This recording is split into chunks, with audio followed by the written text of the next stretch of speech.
Hi, welcome everybody. This is Matt Anderson with the Greatest Muley Hunter podcast, episode number 11. Joining me today is Hunter Richardson. He is the owner of US Skulls Hunter, and he is an awesome dude. So, hi, Hunter. Welcome. Hey Matt, thanks for having me. Absolutely. I first saw some of your work on Instagram and started following you, and man, you have really got an absolutely awesome talent with the Dremel. So why don't you tell Thank people you. kind of what you do and all of that? Yeah, so I carve skulls. I carve designs into skulls more specifically. Yeah. So kind of the main thing I just kind of migrated towards, I guess, is deer skulls. Hmm. Um, it's not necessarily the easiest one to carve. You know, you got big rack in your way constantly, Yeah. and you kind of got to work with the contour of the skull. But yeah, I love the look. You know, you Yeah. can't beat that. Yeah, So for sure. yeah, but yeah, and I use a Dremel. I've always used a Dremel, um, and I kind of mixed in a lot of different other uh, techniques and tools, and I just have fun with it and kind of see how far I can push it before it gets too corny or Yeah. weird looking. Yeah. But yeah, that's what I do. One of my all-time favorite ones you did is the alligator skin skull. That was like, man, when I saw that, I'm like, that is so crazy. Like Yeah, he literally made a deer skull look like alligator hide, and it was the coolest dang thing. Oh yeah. my gosh. It's a lot of that stuff. Like I'll get an idea, I'll see something, like alligator skin, right? Yep. And I'm always like, I wonder if I could do that on a skull. Yeah. And I really have no clue if it's going to work out, so I just kind of plug through. And sometimes I surprise myself. Most of the time, I surprise myself. Yeah. And some stuff doesn't get shared. Yeah. Yeah. For sure.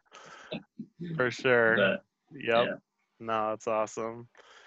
Yeah, man. The well, a couple years ago, you started coming out with replica skulls, and that, like, for me, that really just absolutely changed the game because my business, Classic Skull Mounts, I use exclusively replica skulls in my mounts.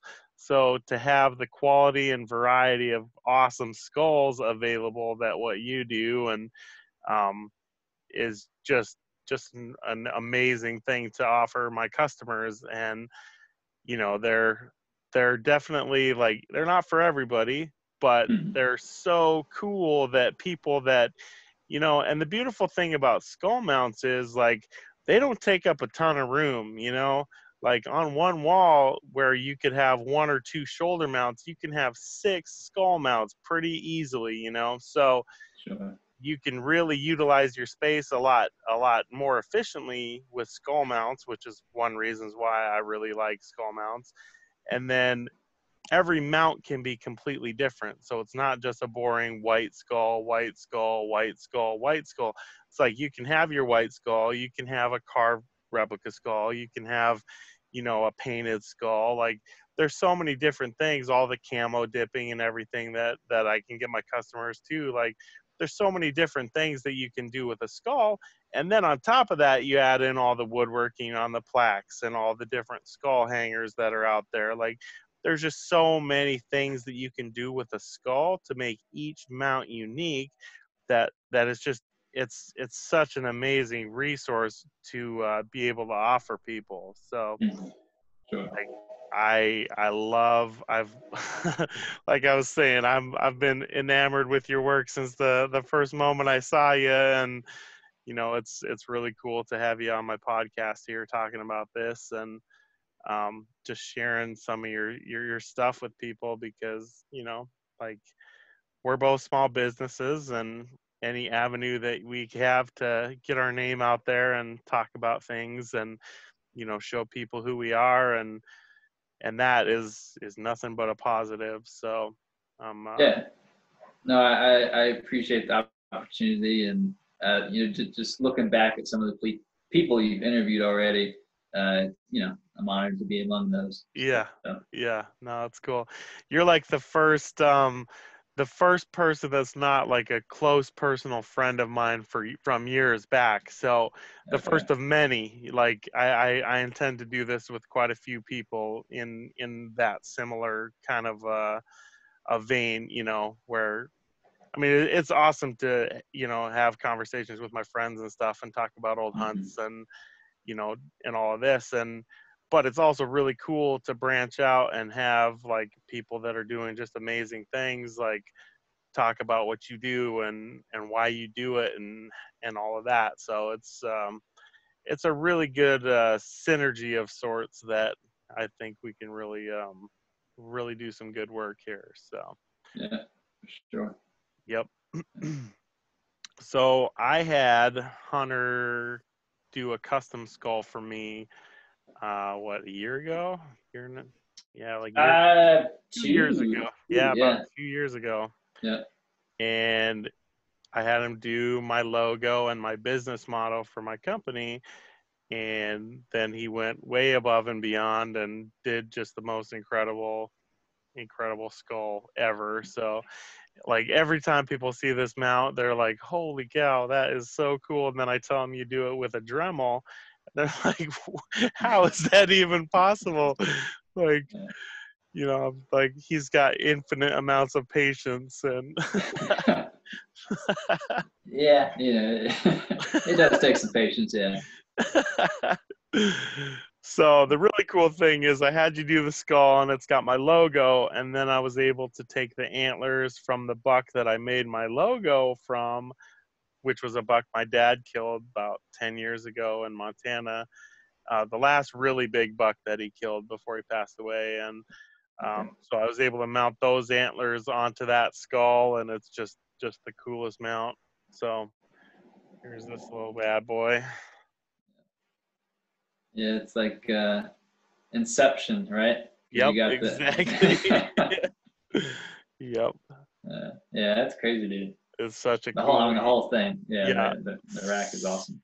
such a unique deer, and then to have just this incredible skull to go with it. And like, man, when you were sending me pictures and stuff, updating me along the way, I was just like, oh my gosh, oh my gosh. I was showing everybody and texting everybody that I talk regularly about hunting with. And Yeah, oh man, everybody was just blown away. And it was super awesome. So just the detail yeah, work is incredible. And man, it's such an awesome, unique mount in and of itself. So you got the really amazing antlers that are super unique, and then the skull, which is just incredible. So yeah, yeah, yeah, that was our first real collaboration, and yeah,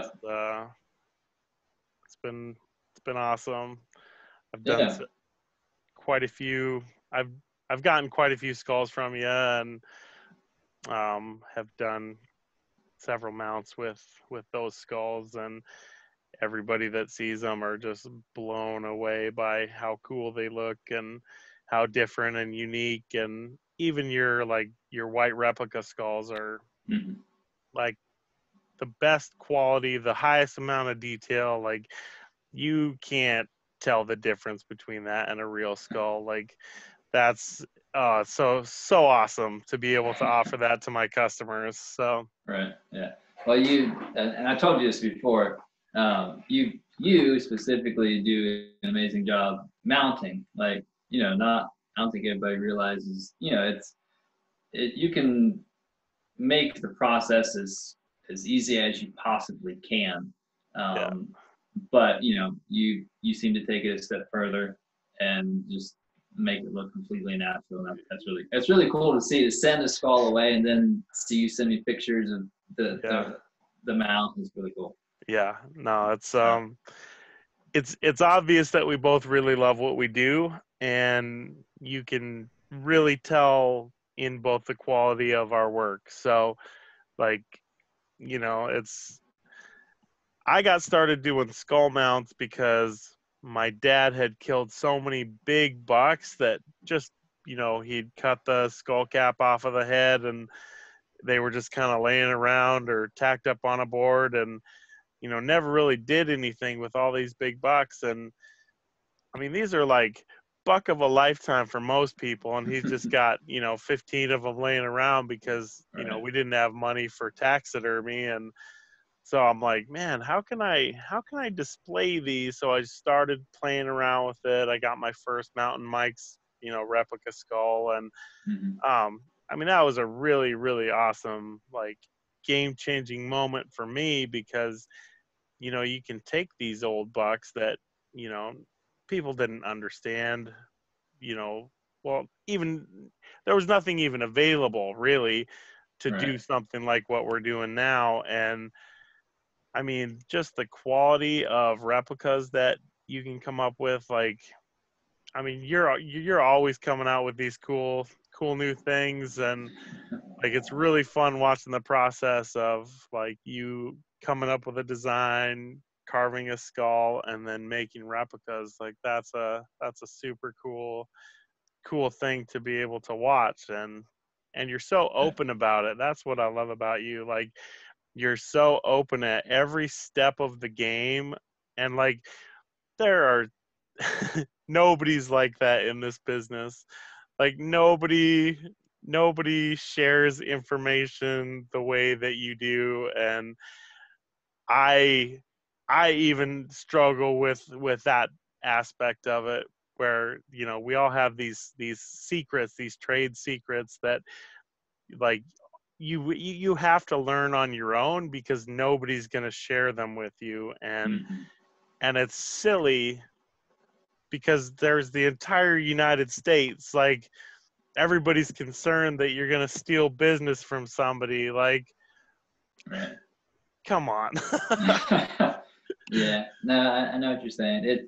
So like kind of the kind of main reason I do and why I am so open. So when I started carving skulls, so like growing up, I'd always just love whittling and carving and playing around with stuff like that. And my grandfather was the one who showed. I think the very first thing he showed me was I don't know if you ever see, like, if you take a little branch and a little twig, and where the branch comes off, and then you carve it down, and you make a like a rooster out of it. Okay. I Yeah. don't know if that rings a bell, but Yeah. he, Yeah. I've he seen things like that. Yeah. yeah, and he showed me how to do that, and like so I remember doing that a lot. And then when I was around like 12 or so, I took an actual carving class. I did a Santa Claus, like a character, Yeah. or however you say that, Santa Claus. And then I did a gun stock actually. Oh, wow. Yeah, so that was like a pretty cool experience to do. Yeah. And then like I would, as far as like just skulls, I've always just liked skulls. Like who doesn't? Yeah. And I hear so yeah, and so when I was a teenager, I started cleaning skulls for people, hunters, you. Yeah. and I didn't exactly clean them to, Yeah. properly looking Yeah. back, Yeah, for sure. uh, but I was a teenager, it was something to do, Yep. and I liked it. Yep. But it wasn't until 4 years ago that my wife was the one who actually suggested, or she showed me a picture and was like, "Oh, you should try this." And like I saw, I was like, "Oh, dang, that's awesome!" And so yeah, so from then on, I was hooked. But like I, went online to like find some information on how to carve skulls, and there was no information whatsoever. Nothing. And so I was like, okay. And so I reached out to a couple of people who carved skulls, and not mention any names, but like Yeah. I was not well received. Yeah, for Put sure. it that way. Yeah. And that's fine. They Yep. have their reasons. Yep. But I was like, okay, you know what? And like, it was really frustrating. Like I felt Yeah. like I was being judged for something that, I just wanted to give a try. Yep. And, and so I was like, okay, you know what? From from the very beginning, I'm like, I have no clue what I'm doing, but as I learn stuff, I'll share. Yep. That way, like people who are in my position starting out don't feel the same way that I did. Yeah, for sure. And so from the very beginning, I share everything. And like you said, I mean, there's to think that like me sharing, how to carve skulls is like people have told me like you're putting yourself out of business, and it's like there's millions and millions of people. Seriously. It's like the pool of potential customers is way beyond anything I ever could take on myself. Yeah, for sure. So like, yeah, I'm not worried in the least. It's a famine mindset, like they're not able to fully grasp like how short-sighted a view that is. And I ran into the same thing when I first started doing skulls, because I started I got some flesh-eating beetles and was doing that for people and learning that, and I had to learn the whole damn thing on my own, because there just was like every person I reached out to was basically just like, ha ha ha, go fuck yourself. Right. And I'm like, come on, man, you're in Iowa. How am I going to impact your clientele? Like, that's so short-sighted and stupid. And so, you go through and you figure stuff out, and I know how to clean skulls really well at this point, but with the quality of replica skulls and like the amount of time it takes to clean a skull correctly, there just is not much money in it at the end of the day. And so like it got to the point with my business where it's like it was costing me money keeping the beetles alive. And I'm not in this as a charity. I'm not here to just give this away, so I had to change my business. And so I started using replica skulls, and I have a whole bunch of different options available now. And like the turnaround times are so much faster, and you never have to worry about them once they're on a replica skull. Like, firsthand, like over time, the grease in the bone leaches out of a real skull, no matter how well you clean it, and you're gonna have yellowing over time, and it's gonna, just turn nasty. And I personally hate that. I don't like that look at all. And so with a replica skull, you just don't even have to worry about it at all. Like you take a duster to it every few months, and that's it. Sure. Yeah. Good to go. So I just don't see, like, the only time that I personally would ever do one of my deer as a real skull would be if it made the record books. And I'm about 40 inches away from making the record book from my biggest buck ever. Okay. So Yeah. it's, I mean, at the end of the day, like, the benefit of using replica skulls versus the real skull, just I just don't see any value in using a real skull. And since I'm not in the business of just giving stuff away and not making money, I'm definitely all about those replicas. So Yeah, I think it like it opens up a lot of options for people who, like you were saying, you just got, racks hanging around, or deadheads, or even just a pair of sheds, right? Yep, absolutely. Like all of a sudden it's like, oh shit, I could actually kind of bring this thing back to life in a way. Yep. So the one and only buck that I've ever killed that was of any significance was like 10 years ago, and I took it to the butcher, and I specifically told him, I want the head back, right? And somehow that didn't transfer to when they got to it, and so they just notched out the antlers. Yep. And so I was like really disappointed, you know. Yep. But I ended up, I didn't mount it on a replica. And you've probably seen it. I did a wooden skull, and I mounted up the antlers on that. Yep. So like I was like, that's still pretty cool, you know. Yeah. Yep. I think that worked out well. Yeah, Yeah. for sure. It's yeah, they're well, so this drop tine buck, like my dad initially had the skull cleaned, and um the buck was so old, he only had like 2 half teeth left. Like they aged him at between 12 and 15 years old. Like, Dang. which is like 100 years in human years. Like Right. that buck was so old, like there's no way he would have made it through the winter even. Yeah. But within a very short amount of time, like so short, they that skull turned so nasty and yellow, and like the guy that Mhm. did that cleaned it did just such a terrible job that, Right. like, and I had reached out to him. He was one of the people that I reached out to for, on advice on how to clean them. He was my science teacher from high school, and he just didn't even respond to me at all, like didn't reply at all. And I'm like, all right. Right. And then over time the skull just turns super nasty, and I'm like, well, good. I'm glad I didn't follow the same thing, because Right. Yeah. I have such high standards for what I give my customers that, like, I can't offer that kind of quality if Sure. Yeah. just one of those, like, good God, that's how can you even offer that? That's Yeah. crazy. Yeah. Yeah.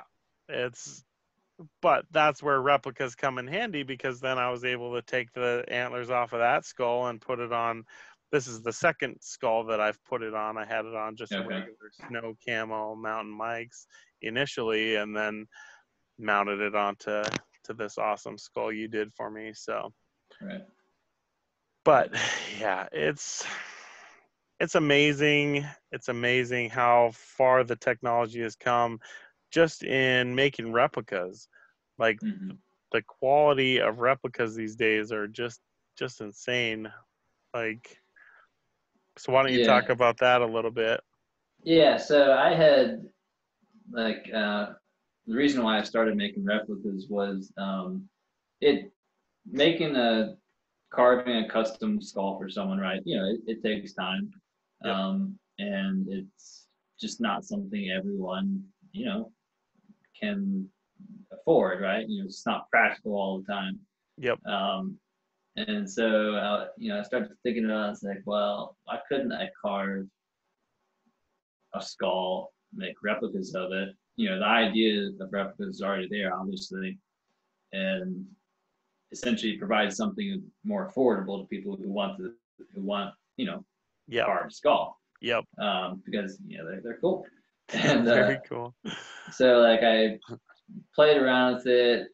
Yeah, it's taken all of uh, a good 3 years to get to a point where I feel comfortable with like the product that I'm putting out. Right.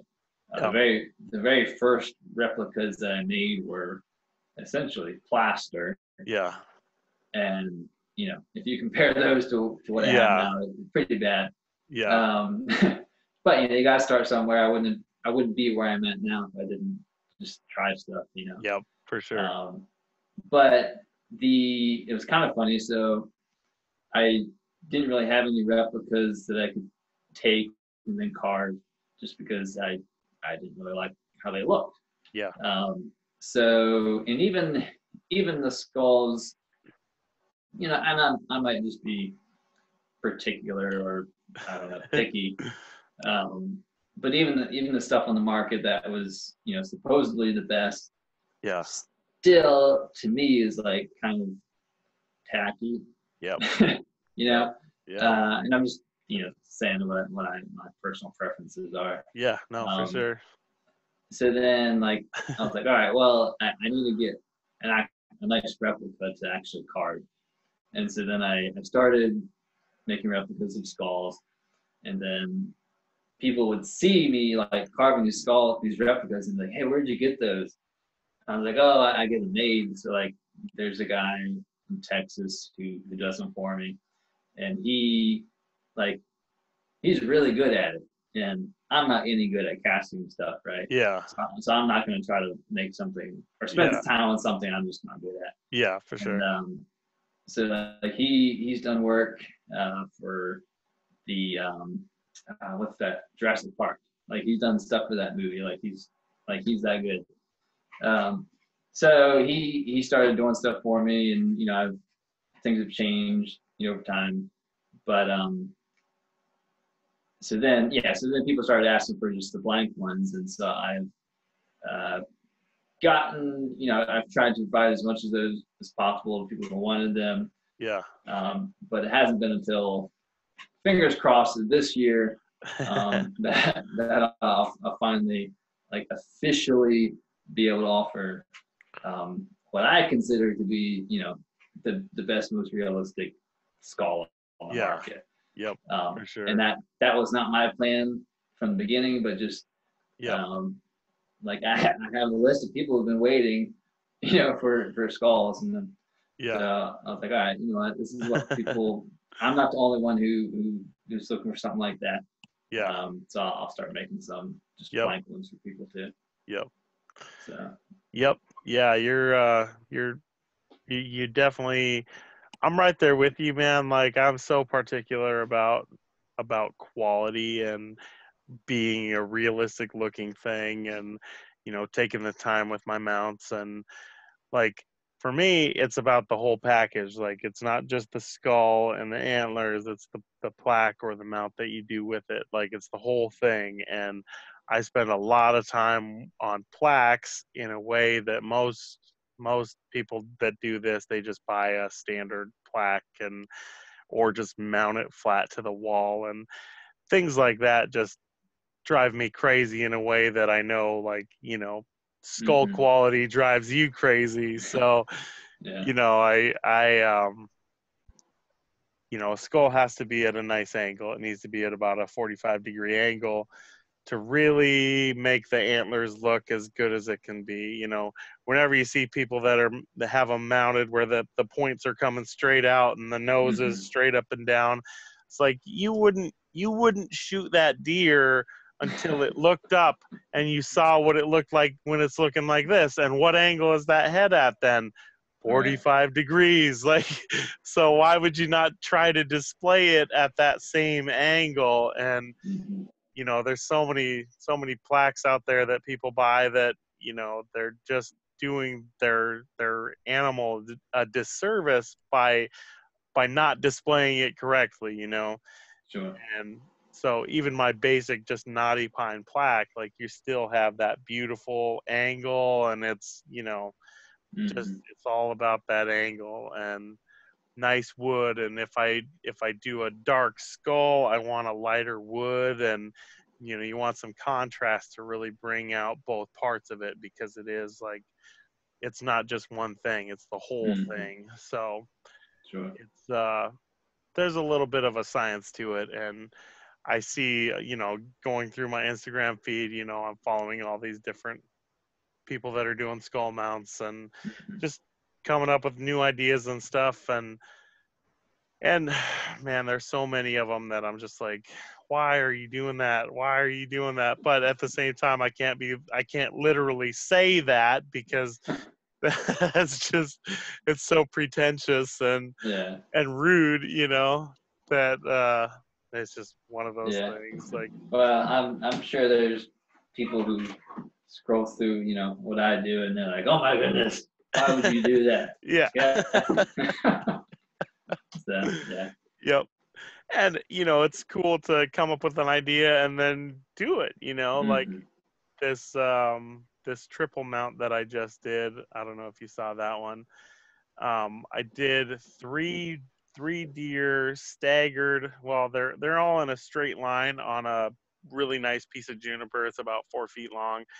And the top mount, the buck's facing one way. The middle mount, the buck is facing straight on, and then the third one, he's facing the other way. So, they're at a cool angle, and then it's a really, really cool piece of juniper wood that my brother milled in Montana, and just a really, really neat thing. And as for one of my buddies back in Wisconsin, and it turned out Nice. super, super cool. But it's an idea that I've had for a really long time, and you wait for the opportunity to finally do something like that. You get the right customer and the right situation, because the amount of time it takes to do things like that, like you really want to have a reason to do it other other than just, this is my own personal thing that I want to do. Like, I have 2 little kids. I know you have little kids. Like, there are just only so many hours in the day for things like this. So it's hard to be frivolous with my time in that regard. So it was cool to finally have a reason to do a triple mount like that, and I'll be doing more of those in the future, because that turned out just super, super cool. So Yeah, that's cool. Yeah. Yep. So how long have you been doing the mount thing? About 8 years now. I think I started about 8 years ago with when I got the Beatles, and I did that for about 2 years, and then transferred to the replica skulls from there. And there's a few different skull companies that I used when I was first starting out, and I mean, it was a tough transition. Like, getting people on board to using replica skulls is a conversation that you have to really get good at, because everybody has this idea in their mind of what is acceptable and what is not acceptable. So, trying to change a little bit of perception for people and get them to understand that you don't have to just do a real skull, and you can do other things than a white skull. And it's just you get good at it over time, and I struggled at it initially. But the last year I was in Wisconsin, I think I did 120 mounts, which was pretty awesome. So I haven't done near that since I've been in Washington here, but Seattle isn't known for its hunting people. So I knew what I was getting into. I knew it would be a struggle with try to get that kind of volume, but at the same time, like, people value art in a way that they don't necessarily in Wisconsin. So I've been able to do a lot of really more artistic pieces than I would have been able to get away with. And, I know people where I can get a set of antlers pretty easy and whatnot. So I can, if I come up with an idea because of replica skulls, like, I can just come up with an idea, and I usually have at least 1 or 2 sets of antlers laying around, so I can mount a set of antlers on and just see what happens, and try to sell it. And I've sold quite a few cool things just as kind of art pieces rather than a mount for a customer. So that's a cool thing. What part of Washington? Sorry. Just south of Seattle. Oh, really? Okay. Yeah. Cool. Yep. Yeah, it's a beautiful area. Just, not many hunters, and it's one of those things. Like, it is what it is. Like, I got my buddy in Wisconsin to send me those 3 deer that I did that mount with, and I mean, the problem there is, like, the amount of money that it costs to ship back is prohibitive.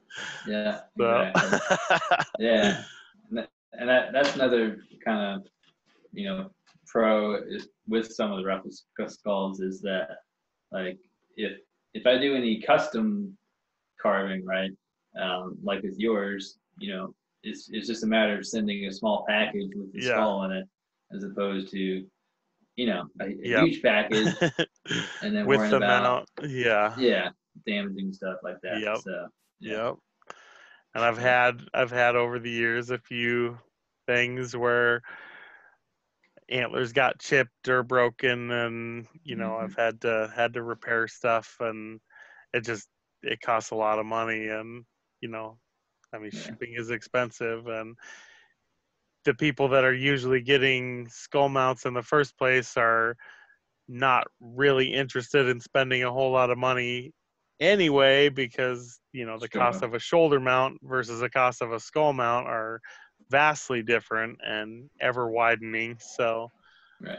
you know I mean, shoulder mounts these days are going for $600-800, and Hmm. that's just crazy. Like, there's Yeah. no way.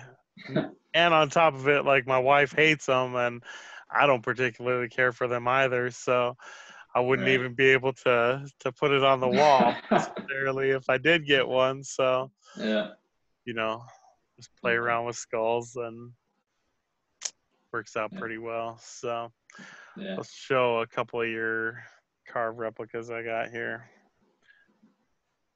Yeah. So that's the Viking. That was pretty cool. I like that one. Yeah, I love this one. Can't believe I haven't talked someone into getting it done yet, but not for lack of trying, I assure you. And I just Yeah. got this one. Yeah. So that one, that is actually I think the third, uh, what do you want to call it, edition of that one. Yeah, Just because I went through so many, essentially updates on the skull itself, yep, not the design, yep, um, but just kind of updating the skull, making it better and stuff like that. yep, So, and then hopefully, like I was saying, they'll get even better. yep, for sure. It takes time, man. It takes, because I could be selling stuff at this point, but I'm not, just because I want to get it right. And it like I feel personally attached to everything I send out, right? Because it's like, Yep, oh, someone asks where you got that, and it comes back to me, then I want it to be a good impression. definitely, definitely. So I always say, it's got my name on it, so it's gonna be to a super high quality, because if it's something that I'm going to give a customer, it's something that I would also have on my wall. So it's not going mhm. to be anything other than the highest quality. So, Right. yep. Yeah. Here's one of your early iterations of the "Don't Tread on Me." And this is, Oh yeah, I didn't even realize you had one of those. yeah, Okay. Yeah. yeah, and Still looks pretty good, but that thing weighed about 10 pounds. Like, yeah, yeah. But see, like you did it justice though, because I mean, yeah, it looks good with the antlers on it yeah, for sure. correctly. Yeah. Yep. So Yep. No, yeah, and a nice plaque behind it, and just the whole thing is important. yeah. So, yeah. But yeah, it's taken a lot of time. So the kind of the one really big aspects of it that maybe people don't think about, but you are starting with a real skull, Yep. in order to make a replica, right? And it's not as if I can just go out and get a perfect skull. It's a lot of searching. I've had to go through, just like paying, very good money for a skull, Yeah. just to have it arrive, and one of the teeth is, missing. Yeah. I was like, I can't use Yep. that. Yep. So that part of it has taken a lot of time to actually find the right skulls, the right size pedicles. Yep. None of this stuff that I produce or will produce, in the near future, has been manipulated anyway. And a lot of stuff, not to like toot my own horn, but like a lot of stuff you do see on the market is just essentially one skull, and then they mold the pedicles to whatever Yep. size you want. Yep. And yeah, that's fine. I mean, it Yep. serves its purpose, Yep. but for me personally, I'm like, no, I want the natural, like Yep. actual pedicle of that deer, Yeah. because then the rest of the skull is going to match, whatever size anglers are on there. Yep. Um, and then like with the ones that I'm coming out, like I took the time to take photos of them before I took the antlers off. That way you can like see a visual of, oh, okay, this is what was on this actual skull. Yep. And does that kind of match up with what I'm gonna put on there? Yep. So just little stuff like that, and Yeah. Yeah. the molding and casting processes, that's been a challenge as well. I'm switching to a different kind of mounting the antlers, as you know. I Yep. sent you a test piece. Yeah. And so kind of working the quirks out of that. Yep. And yeah, just making as much improvements. Essentially, like the ultimate goal is to do nothing to the skull. Yeah. Yeah, because that would be sure. the most natural, thing. So. Yep. Yep. Yeah, the skull you sent me is like the perfect meld in terms of ease of mounting between the Mountain Mike's replicas, which are by far the easiest ones to use, and then the super high quality of like an ultra realistic type, like a counterfeit whitetail or whatever that you can get from like Pinchback Reproductions, and there's a couple other companies doing that as well. But I mean, just like I had two of those Pinchback replicas right next to that one that you sent me, and I mean, a discerning eye like yours and mine, having seen countless skulls come through and all this, like the quality is unbelievable in a way that like you can't really even understand unless you know what you're looking at. But the beauty is there, all the little imperfections, all the little dimples, all the little holes that people don't even realize are in a skull. Like skulls aren't just smooth, like there's a lot of rough edges, and you really catch every aspect of that. And then the nasal cavity, especially on yours, was like I could not believe how awesome that looked. So well done, sir. Thank you. And I'll say, like, it's not like Pinchback. He does amazing work, and you can ask him. I've sent so many people his way, just because he makes great skulls, and like I'm not trying to take him out of business again. Nope. Anyone who buys from him, that is kudos. I mean, he's put in the time and he does great work.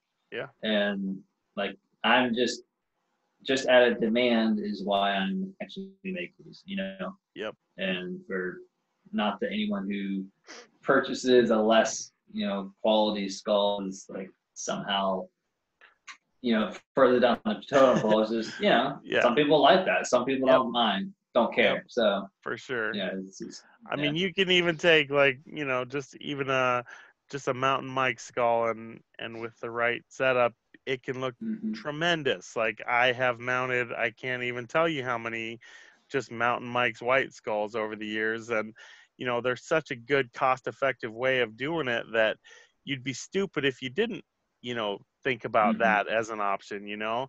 And here's an example of one of my dad's bucks that, like, you just can't tell me that this isn't like, that's not an amazing mount. And it's just a Mountain Mike skull that you can buy at any outdoor store, Amazon. They're not very expensive, and like that's such an awesome mount and such an awesome deer, and like it doesn't matter.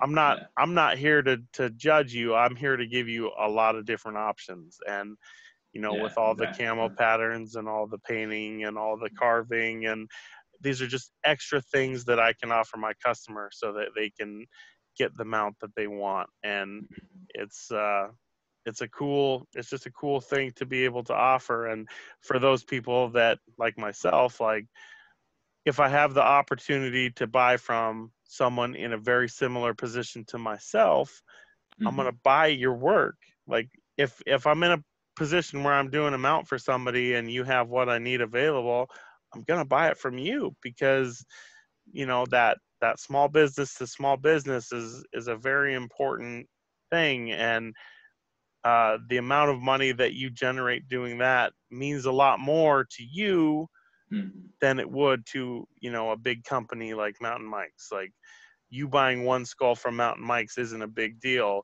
Whereas, like, it's not even a blip on their radar. Whereas one skull from me and one skull from you, every single one is a big deal. Right. Yeah. You're already out how much money, and like it's a big deal. It's important to support like-minded businesses. And I mean, like I said, I've been completely enamored with your work since day one, and the fact that I can get these super high quality skulls from you, and especially these new ones, because they're going to be so easy to work with. And I mean, even a person that's not like myself, having done hundreds and hundreds of skull mounts and whatnot using replica skulls, like, they're going to be easy to use in a way that most, like, even a pinchback isn't that easy. I mean, they're fine, and once you know how to do it, they're no big deal. But even a Mountain Mike's can be a little daunting for somebody that has never done anything like that before. So, having the right tools and understanding and, like, all that really plays a role. But you have done that next step to combine the two types of things into one awesome skull, and I'm really, really excited for you for the future of that, because that's an awesome thing. And the fact that you're always trying to innovate and trying to come up with new and different things is awesome, because I'm always doing the same thing, like, to be able to offer to my customers. So yeah. I got some more ideas actually with the replica skulls. I'm not gonna say anything though, because I don't even know if it'll work out. It sounds like, for sure. I'll test it out. I'll share about it, but we'll see how that goes. Yep, so, for sure. Sure.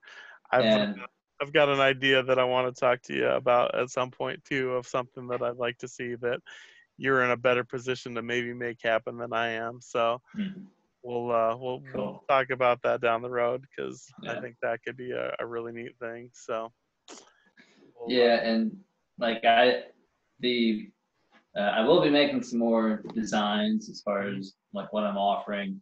I've been holding off just because I'm waiting for the new skulls to get going. But I got some pretty cool stuff. Hopefully that'll happen at that point as well. Yep.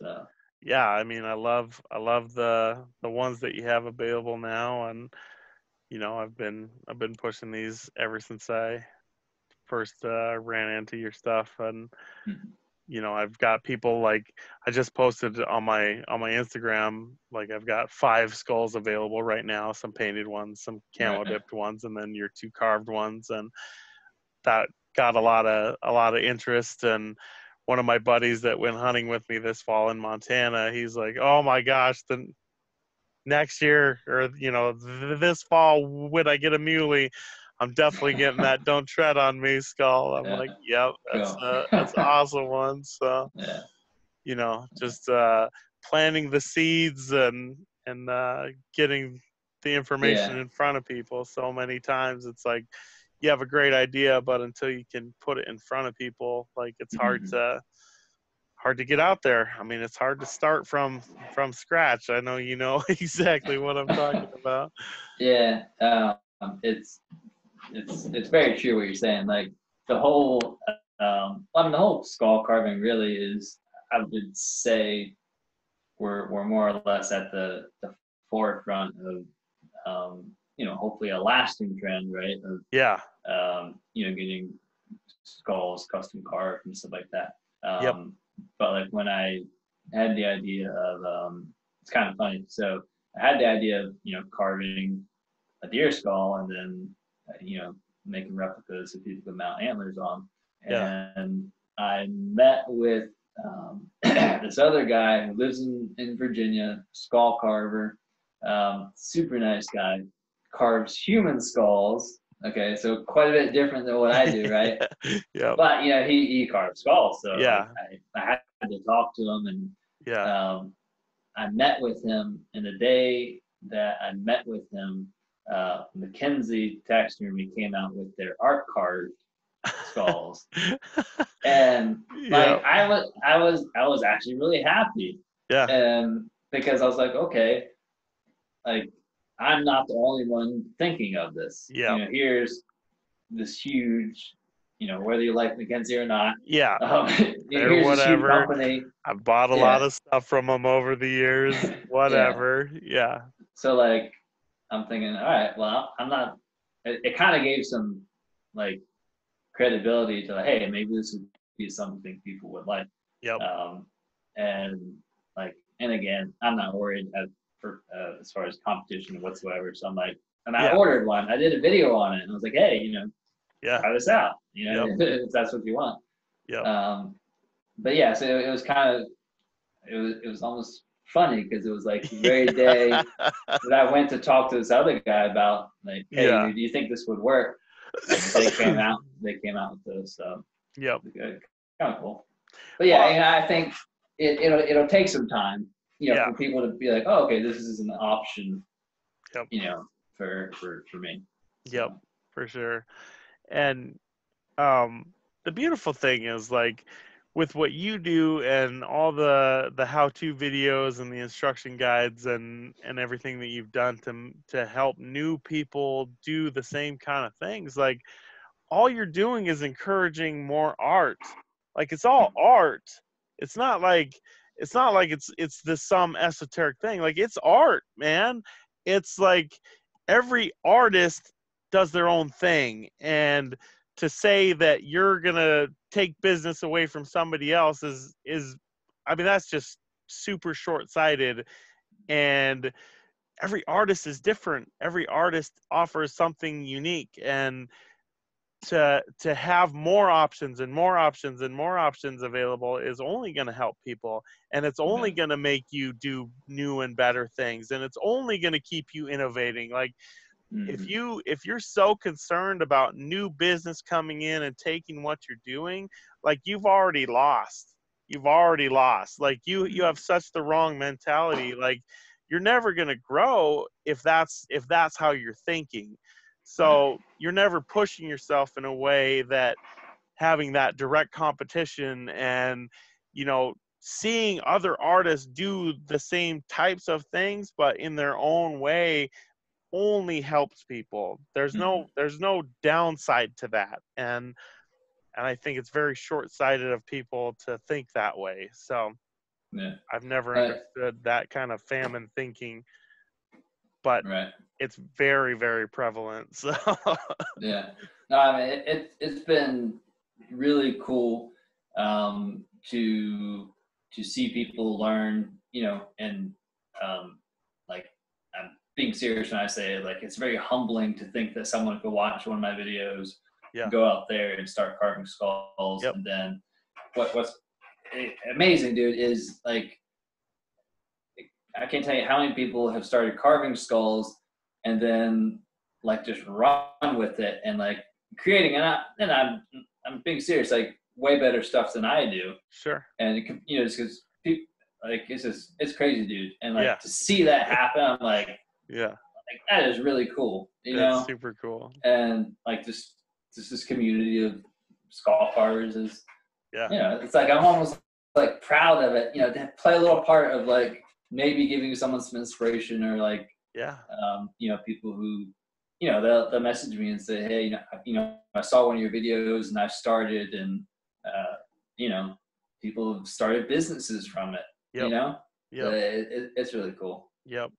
Well, just So, like just how open you are about communication, like you are a resource that people can use, and I'm sure you get people reach out to you all the time with questions and how mhm. can I do this? And I'm so thankful that you're actually available in a way that nobody else is, and that's always cool. I'm always super willing to share what I'm doing too with people, and you know talk about skull philosophy. Because Yeah. I have a philosophy about what I think is a good mount, and it is not shared by everybody, and Mm-hmm. that's fine. That's fine. But people come to me for a very specific reason, and people come to you for the same kind of thing. So, we're all just doing our own thing, and we're all artists, and it's super awesome to be able to have this creative outlet and share what we've learned, and all the different trials and tribulations. Like I am actively working on sharing more because of how inspired I am by your willingness to share more. So, I mean, Cool. I I have nothing but respect for you, man, and it's really, really, really cool what you're doing and watching what you're coming up with. And you Yeah. know, I'm always on your posts and watching your videos, and it's awesome. So I got a few Yeah. more pictures to share here. So this is one of my dad's giant bucks that it's a little tough to see the skull necessarily because of like how dark the antlers are. They kind of, but this is the biggest deer Okay. that my dad ever killed, and this is on one of Dang. your white replica Okay. skulls. Okay. Nice. And Yeah. Yeah. That's crazy. I've never so I've only ever gone out to Oregon. I went out 15 years ago now. Spent a couple of months, and I saw the mule deer yep, go, in the fields go by. That's the closest I've ever gotten to yep, one. yep, But yeah, they're crazy. yep. And this guy is spectacular in a Mhm. way that few mule deer are. Like this is just just amazing. The mass and the Mhm. color and the all the little Yeah. things that you can't see until you look really close, and having one of your skulls there to display it is pretty freaking awesome. So Yeah.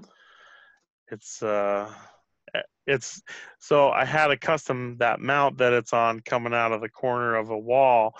I had Hmm. that custom made by Scott at Rack Bracket, and Okay. now he offers that inside corner mount as one of his standard designs because it turned out to Yeah. be so cool, like because you can actually utilize that space in a corner now that you wouldn't ever have been able to utilize before. And Hmm. so like this is in my living room, and we have really short ceilings and not a lot of wall space in this house. And Yeah. so my wife was like, you can put this one up, but you have to be very particular. And I'm like, all right, well, I've got an idea. And then so I got with Scott, and we came up with Yeah. this thing, and I mean, it's just amazing. Like people walk in my house, to drop off antlers or whatever to mount, and their Yeah. their jaw hits the floor because it's that buck is 34 inches wide and has 6.5-inch bases and 8 points on each side, and it's Yeah. just such an incredible deer. And so that's Yeah. where we That's cool. start. If you want an ultra realistic skull, this is what they look like, and Yeah. then we go from there in that conversation. So Yeah. it's just really cool. And then when I had you do my skull for my business with the logo and Hmm. everything, I also sent you my rifle stock to have you engrave something for me that is one of the most personal and special things that I own. And so my dad Yeah. passed away 2 years ago, and he gave me his hunting rifle when I was 13, and it's an old Remington that he bought brand new in 1970, and then passed down to me like 1996, 95, somewhere in there, Hmm. and 95 it was. And then by the time I graduated high school, it had been shot so many times that there was no rifling left in the barrel. Hmm. So as a graduation present, he had a new barrel put on, which is a really nice, long, heavy barrel, and it's a it's just such a beautiful rifle. And then over the years, I put different stocks on it until I finally found like my all-time favorite stock, which is the one that I sent you. And Right. then I also had some work done on it after then to make it just the most beautiful, like custom art piece that has like a world of meaning to me. And Mhm. so here's a couple pictures. Yeah, it's a truly real honor to do that for you, man. Like, yeah, just you know, yeah, it was cool. Yep. No, it was amazing. So it says Rick Anderson, December 24th or December 21st, 1939 to January 5th, 2018. And then it says, "We sure had a good run, didn't we?" Which was the last thing that he said to me before we left, right before he Mhm. passed away, and a few days before he passed away.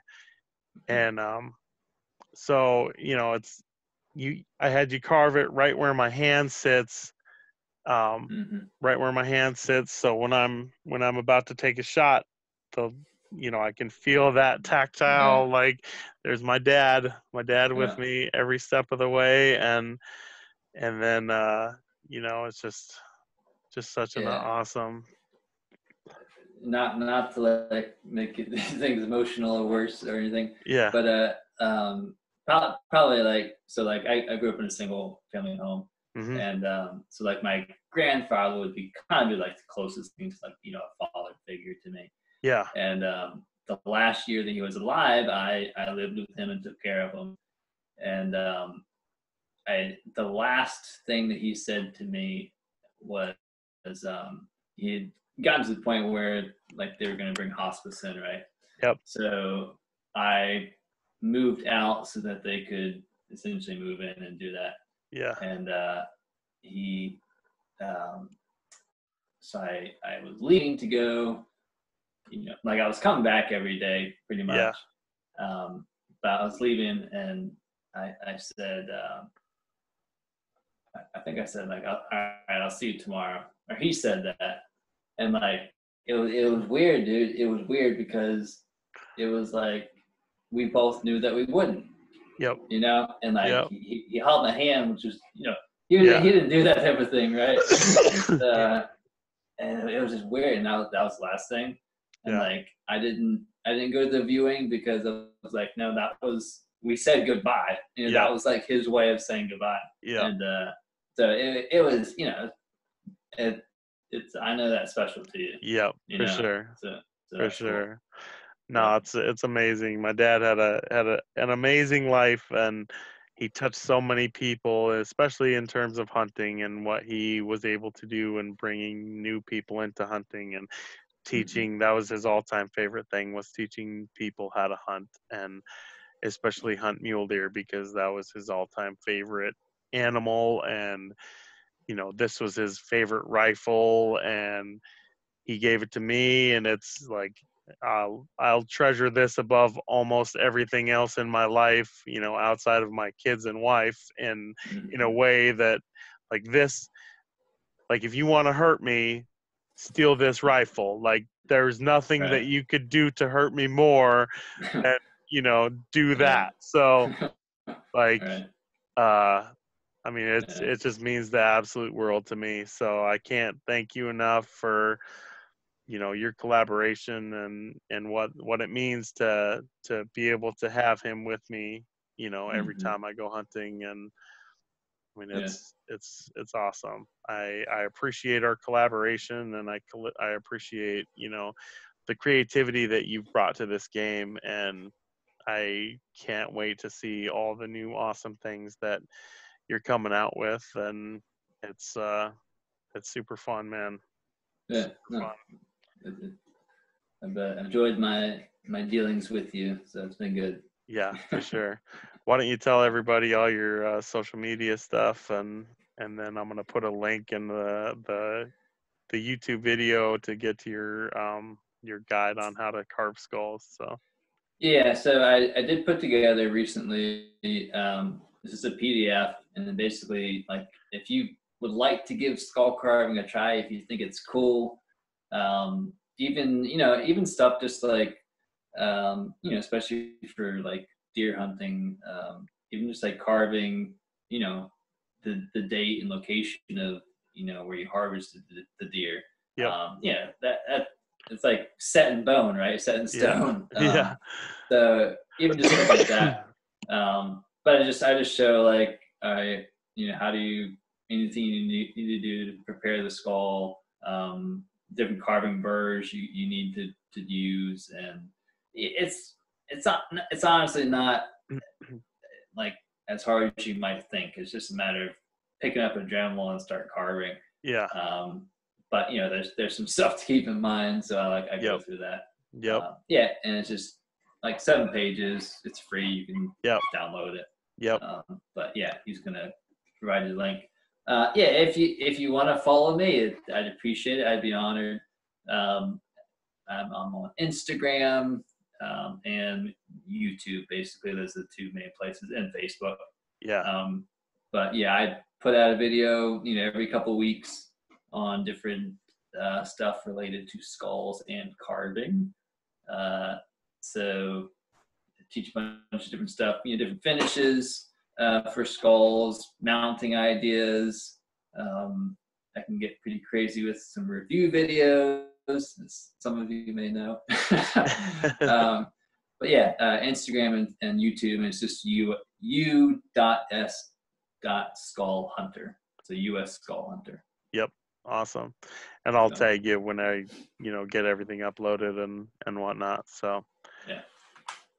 Thank you so much for joining me tonight, man. And I appreciate you staying up late for me. And I'm glad we were able to do this. And, hopefully in a year or so we can come back on here and talk about all the new things that you've done since then and, go from there. So yeah. Thanks for having me, Matt. Appreciate it. Absolutely. I appreciate it.